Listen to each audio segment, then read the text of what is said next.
Okay, hey team, Hermit here. I want to talk about setting intentions and the moon.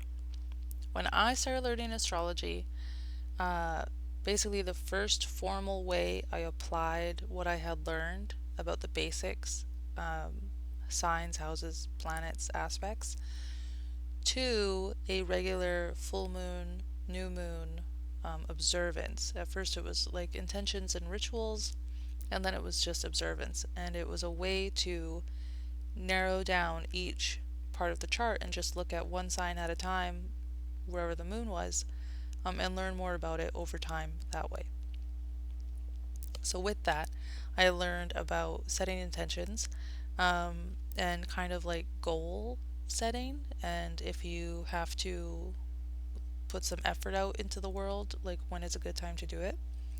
And so, I'm going to talk about the basics about new moon, full moon, rituals, and setting intentions. And then an alternative to the strict basic new moon, full moon, and instead leaning into your natal lunar phase, and then which can supersede all of that as a more and more somatic and internal event are any hormone cycles. So then I'll also talk briefly about the menstrual cycle. This information I got from Kelly Surtees and Kira Sutherland on a YouTube video, which I will link below. And then I'm also going to talk about the 9-month or 27-month or 3-year gestation cycles, which I learned from Astrology by Celeste and also Frank Clifford with the Astrology of London. Astrology School of London? Sorry if I'm not getting the name right. Okay, so let's get into it. A new moon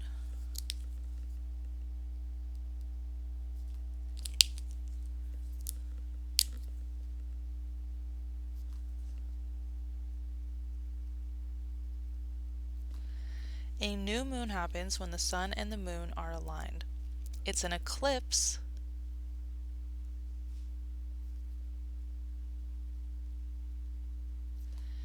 it's a solar eclipse if the sun and the moon are within 18 degrees of either the north or the south node. The new moon is said to be a time of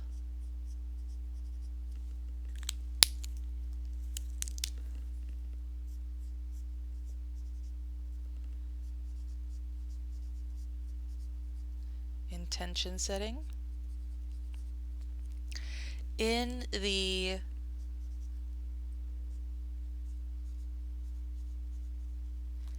style or expression or flavor of the sign that the sun and moon are in. Okay? So we can set goals, we can decide to start some actions, we can begin to take another approach to how we talk to ourselves or how we react to things, whatever we want to do with the new moon, what is beginning in our lives. And then the full moon happens 2 weeks later.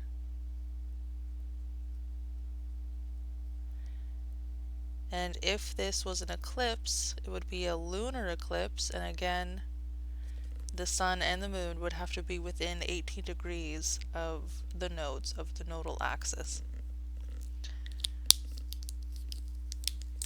So a full moon is where we release these intentions that we made at the new moon, and we kind of let it go. We're not going to try as hard to I'm going to work at it. I'm going to work at it every day. We're going to trust that the working at it every day has put something into us that will continue if it's meant to continue, and we learned a lot if it's not. We're going to release all of the pressure and all the expectations, and if we've got bitterness or disappointment about things not realized or about goals not met, we're going to release that as well. And we're going to allow the full moon to illuminate, because the full moon is about manifesting our intentions. It's about seeing the manifestation. So the new moon, we're looking forward and we're building intentions for what we want to build. The full moon, we release it and we're going to look back and see how whatever intentions we would begin to set for a full moon, instead of intending them and setting them and going to work on them, we're going to look back and appreciate how we have been working on, how we have been manifesting our goals in this field, in the flavor of the sign of where this moon is over the past 6 months since the last new moon, which they happen in 6 month cycles. So, for example, this month we had the Taurus new moon, and then in 6 months we're going to have a Taurus full moon, and that's regular. That happens regularly. And so that is the cycle of the new moon, full moon intention. The new moon, you're going to set some intentions to work on over the next 2 weeks and or 6 months.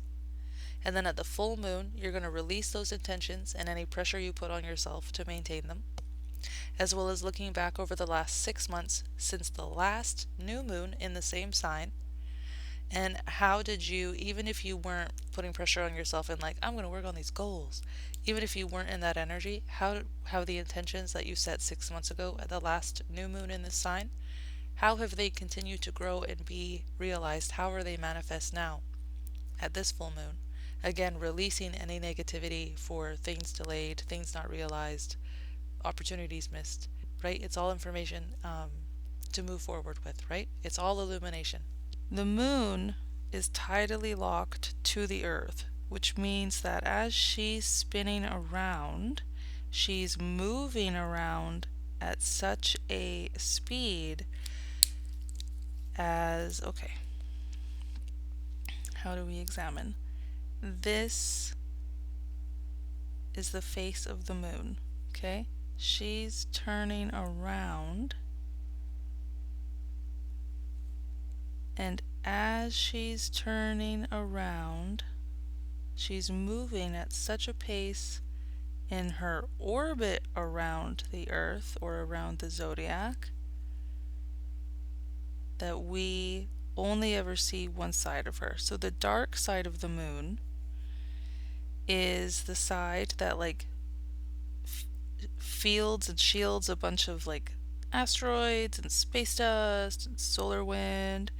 And in the new moon, the dark side of the moon, or the side that we never ever see unless we send a satellite with a camera to the other side to send a picture back to us. So like we on Earth never see this side lit up by the sun. In a new moon, that side is completely lit up by the sun. And so a new moon has a quality to it of both the gravity of the sun and the moon coming together, and of the shadow parts of ourselves, because in the new moon there is no moon at night, there is no light at nighttime, there is no shining light of the moon because the moon is with the sun all throughout the day. And so the new moon has a gravity to it and an illumination to the inner parts of self that no one ever sees. When the moon is coming around to the sun in the new moon, the image I get is of two lovers or two friends, two people who have love for each other, hands out, scars towards each other, thrilled to be together once again, regardless of what we can see. A private moment, right? So that is the general setup of the new and full moon intention setting gig. Okay? If we want to move over into the natal lunar phase, it follows the same setup, but instead of waiting for the new moon and the full moon, you're going to start your new moon is your natal phase. Okay? So let's do some examples. I'll do my chart first, obviously, okay? I have a balsamic moon. This is my chart setup with my luminaries. And so my new moon would be the balsamic moon. Whatever this relationship is right here, which happens to be 42 degrees distance, or if you're doing like the full wheel of 360 degrees, this is 200. Oh, no. If you're doing the full wheel of 360 degrees, then this is at 300 and 18. Okay, whatever, however you want to look at it. Um, and so my new moon phase is actually this balsamic lunar phase, and I'm not waiting for the sun and the moon to be at 0 degrees of the same sign and degree. I'm waiting for the moon to be 42 degrees before the sun, and then I'm going to be like, okay, this is my new moon day, this is my day to set intentions. And then, similar to the full moon being opposite the new moon, whatever moon phase, whatever lunar phase is opposite to this is going to be my full moon moment, or when I release and like appreciate how far I've come, which is going to be a gibbous moon. Similarly, if you like follow kind of the idea that the new moon is a centering of the self, of the sun and the moon and the earth all centered together, and the full moon has some tension with the sun and then the earth and then the moon pulling, the tides and anything not stapled down into the earth, atmospheric tides, oceanic tides, and the sun holding the earth and all of our gravity center. There's some tension there. There's some discomfort. There's something that needs to be balanced, right? Themes of the full moon. And so for me, I could probably anticipate that the least comfortable time, if such a time exists in the lunar cycle, if I could pin it down on a calendar and go, yeah, I'll probably be a little bit under the weather, like a little bit not loving everything at this time, like regularly every month. I could guess it'd probably be the gibbous moon phase, because that to me is my like full moon tension opposition moment from where I am as a balsamic moon native. And yep, that is true. That for sure happens. I used to think it was the full moon and be like, as the full moon is getting fuller, it's like a great eye of a monster is turning to look upon me, and I'm like, no, he's gonna see me. And then it's a full moon, and I'm like, oh, it's just the moon. I love her. And it's just such an uncomfortable time, this build up to the full moon. Well, yeah, of course it is. I'm a balsamic moon baby. And so let's do a different example. Let's say sun is here and your moon is here, and you have a first quarter moon. That would mean that your new moon phase, your time to set intentions, are every first quarter. It's time to go. It's time to set those intentions. You might realize, if you've been tracking the moon through the zodiac every month, or if you've been trying to do new moon, full moon intentions, you might notice that like you really start to get these ideas about like, what I should do, what I could work on, what seems exciting right now at the first quarter. And so stop trying to throw intentions into the new moon phase. That's not going to work for you. Set your intentions at the first quarter phase, and then you want to release them at the third quarter phase. You might get to a third quarter phase when the regular intention cycle is telling you to like, okay, like start to share your abundance and like kind of get ready and clear space for what the new intentions are going to be. And you might be like, what? Like, I feel like I just got started on my intentions and now it's time to like let them fly and kind of appreciate how well I've been doing with them over the past, couple weeks. So, like, follow your own cycle if that makes more sense for you. Or if you're already following it, but you're trying to force it into like the calendar cycle, look at your lunar phase and follow it like this instead. Okay?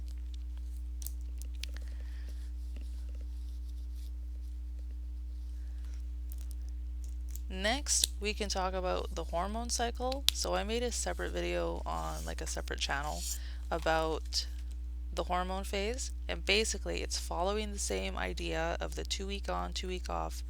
New moon, you're going to set an intention, you're going to work at it for 2 weeks, you're going to build it through the first quarter phase. Full moon, you're going to release it, you're going to let it go, you're not going to worry about it anymore, and then you're going to start to kind of get ready to make space or a nesting space for that new intention to bubble up at the new moon phase. So 2 weeks of like working on your stuff, let it all go. 2 weeks of like, okay, that was fun, what could be next?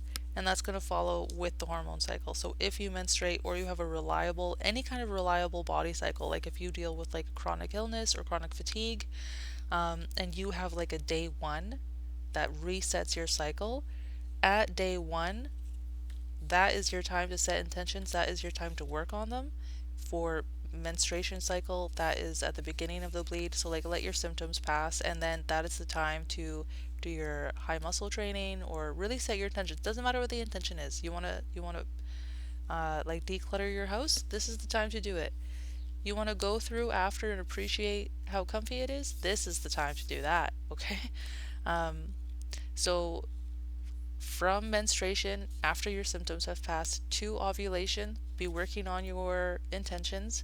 And then from ovulation to the new cycle, switch into softer, more flowy stuff, is how you can do these intention settings, but have them follow your natural hormone cycle, which also means that you're not trying to force yourself to like do whatever this intention is, work on these goals in a time when like your very body could potentially be against you, right? That being said, between the hormones and the natal lunar phase, always lead with your lived experience. So if you are looking into hormone phase and everyone is telling you that, yeah, this first 2 weeks is the time of intentions and goal setting and going for it, and this 2 weeks is when you just let it go and you don't really put too much pressure on yourself, but you realize consistently that you have no energy here. The follicular phase for you is nothing. You call them your dread days, you call them your fast days, you just try to get through them. The way other people talk about the luteal phase, like that's how you feel about the follicular phase, trust that. If you realize that, like, yeah, as soon as I'm done ovulating, I kind of get to thinking, like, do you know what I can do? Fall into that. Follow your own cycle. That's the point of learning these cycles so that you can work with them and lean into them. So if you find that it's actually easier for you to set intentions at the full moon or at your opposite natal phase or like during your PMS phase or during your ovulation, do that. But also, studies are coming out, men and women, undetermined, um, whether you have a hormone cycle or not, taking that 2 weeks or that high intensity stint and then taking a response of not as high intensity is a really good way to make your goals happen because you're allowing it to evolve. You're allowing yourself to learn and give yourself time to like digest what you've learned. So always follow your own lived experience.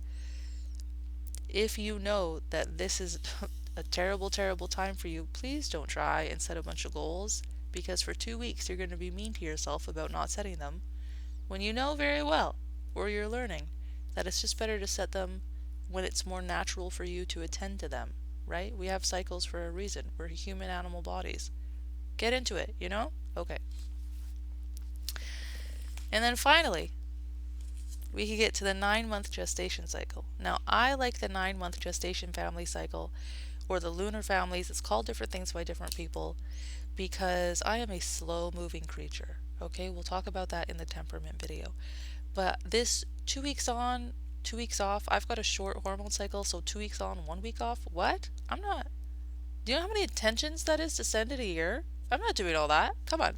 So anyway, I like the 9-month gestation cycle.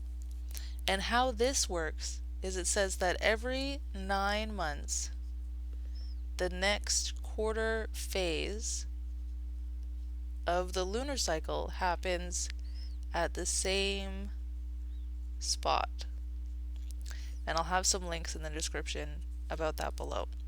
So, we just had a Taurus new moon at 7 degrees Taurus.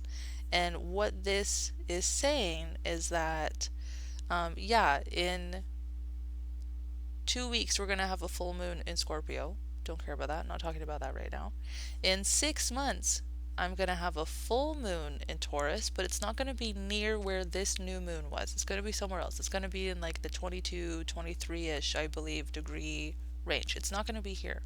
However, in 18 months, 2 quarter phases from here, from the new moon, so 2 sets of 9 months later, we're going to have a Taurus full moon right around the 7 degree mark.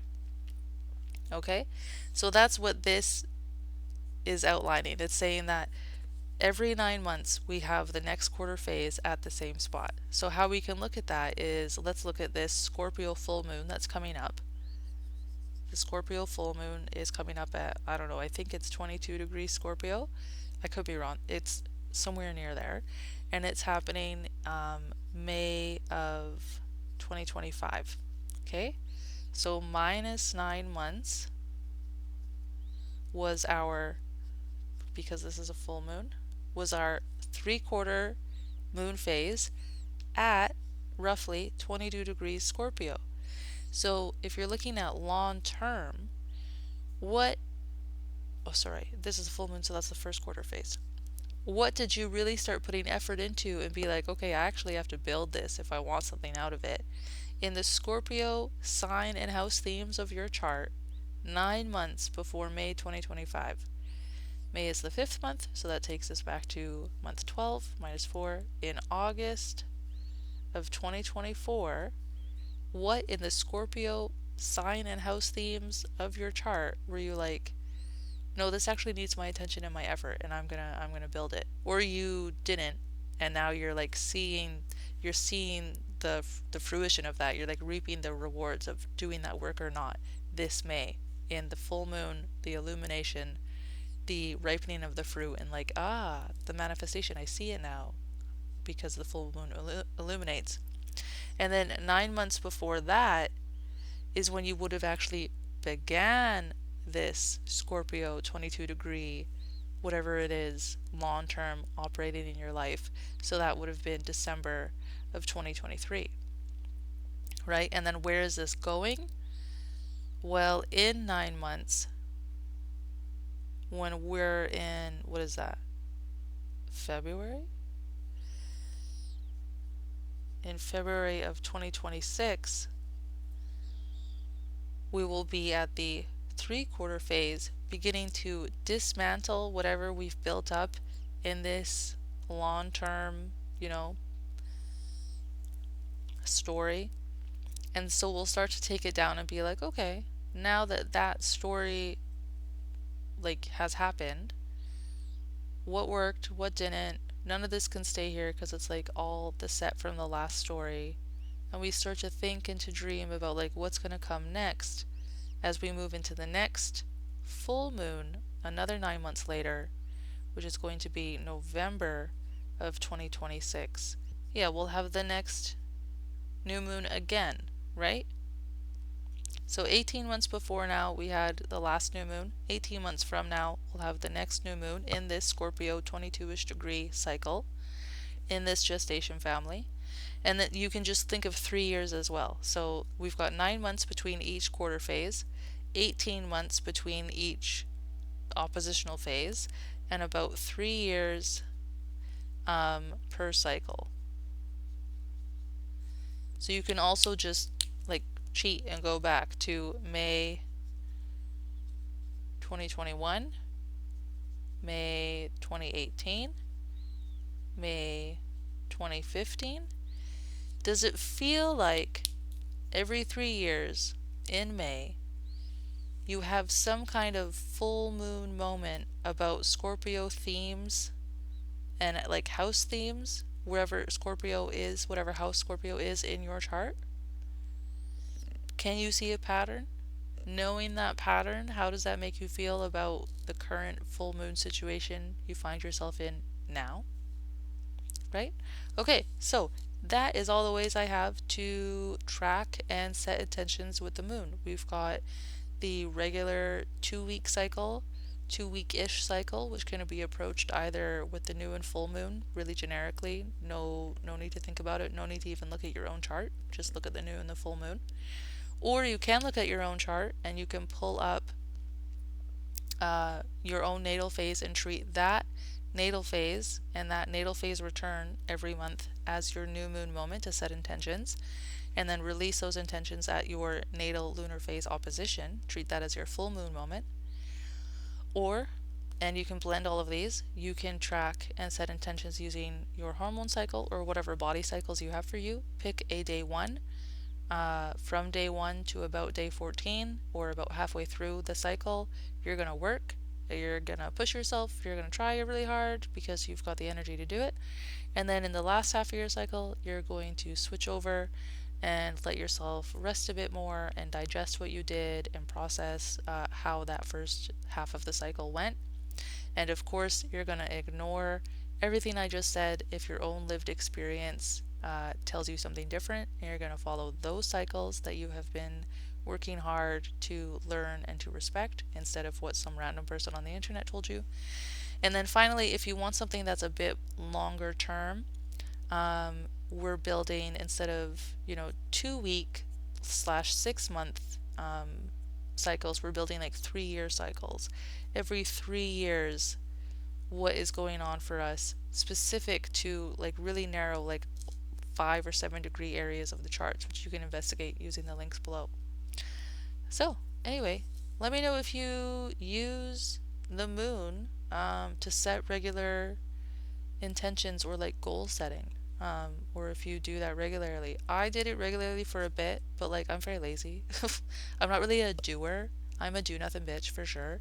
And so a lot of my intentions were like just treating myself differently, instead of like I'm gonna get up and lose 10 pounds, or I'm gonna get up and declutter. Like, I'm not gonna get up.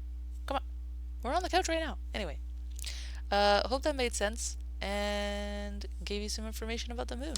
Okay. Okay, bye.